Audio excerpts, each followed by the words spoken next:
हर शब्द में लगी रहती थी और व्यवहारिक जीवन में उन मुनि रहे ब्रह्म को चीने। जब किन्हीं से कोई बात करते थे ना तो वहीं से बात करते थे और वहां से जो आदेश होता था और जिस भक्त को जो आशीर्वाद दे देते थे उस भक्त का काम पूरा हो जाता था, क्योंकि कनेक्शन इनका वहीं से होता था। ये भक्ति है। 24 घंटे। और कभी काल स्वास्थ्य खराब हो जाता था यहीं पर गांधी पथ में। एक बार पूज्य पातशाही स्वामी जी महाराज का स्वास्थ्य इतना खराब हो गया, यानी लघु शंका रुक जाती थी कभी कभी, है ना।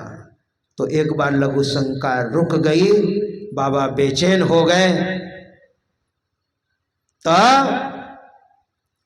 तो ध्यान कभी कभी छूट जाता था और जैसे वहां से सूरत हटती थी ना सार शब्द से, तो बाबा बेचैन हो जाते थे, कब पकड़ूं कब पकड़ूं। और जब फिर पकड़ लेते थे तो शांत हो जाते थे और हम लोगों से बहुत बढ़िया से बात करते थे, नहीं तो बेचैनी आ जाती थी। उन मुनि रहे ब्रह्म को चीन्हे, परम तत्व को ध्यावे, सुरत निरत सो मेला करके अनहद नाद बजावे। इस तरह से वैसे ही भोले बाबा ध्यान में मस्त रहते हैं, भक्ति मांग रहे हैं, भक्ति। भोले बाबा को 1 नंबर में जगह तुलसी बाबा ने दिया है, क्योंकि भक्ति के ये आचार्य हैं, यही रास्ता है। दूसरे नंबर में है शिव अज, दूसरे नंबर में अज हैं ब्रह्मा जी। ये संपूर्ण संसार का निर्माण ब्रह्मा जी ने ध्यान से किया है।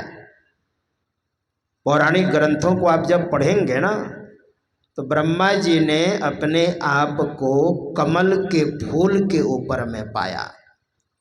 केवल जल ही जल था, जल के सिवा कुछ नहीं था। तो ब्रह्मा जी ने सोचा जल है और जल के ऊपर कमल है और कमल के ऊपर मैं बैठा हूं और मैं अकेले हूं, मैं क्या करूं। तो आकाशवाणी होती है, व्याकरण के 16वें और 21वें वर्ण 2 बार सुनाई पड़ा। तप तप अर्थात ध्यान करो, ध्यान करो। और मुझे लगता है इसी जगह की बात तुलसी बाबा ने रामायण में जगह दी है। तप बल रचई प्रपंच विधाता, तप बल विष्णु सकल जग त्राता,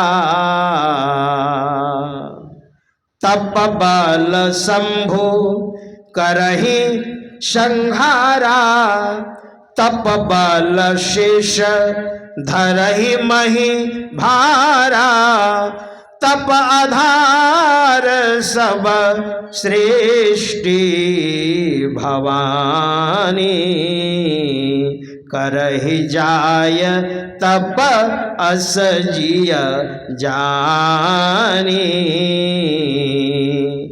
तप के प्रभाव से ब्रह्मा जी सृजन करते हैं, तप के प्रभाव से भगवान विष्णु पालन करते हैं, तप के प्रभाव से भगवान शंकर संहार करते हैं और तप के प्रभाव से शेष भगवान पृथ्वी को धारण करते हैं, पौराणिक ग्रंथों के अनुसार। और वैज्ञानिक कारण भी है, इसलिए भोले बाबा कहते तप आधार सब सृष्टि भवानी, करहि जाय तप अस जिय जानी। और तप क्या है? भक्ति है, तप ही भक्ति है। अब बोलिए। अब तो ब्रह्मा जी तप करने लग गए और तप करते करते परमात्मा को प्राप्त किया। उनके अंतःकरण में परमात्मा ने दर्शन दिया। और जानते हैं परमात्मा ने जो उपदेश दिया है ब्रह्मा जी को, वही है वेद।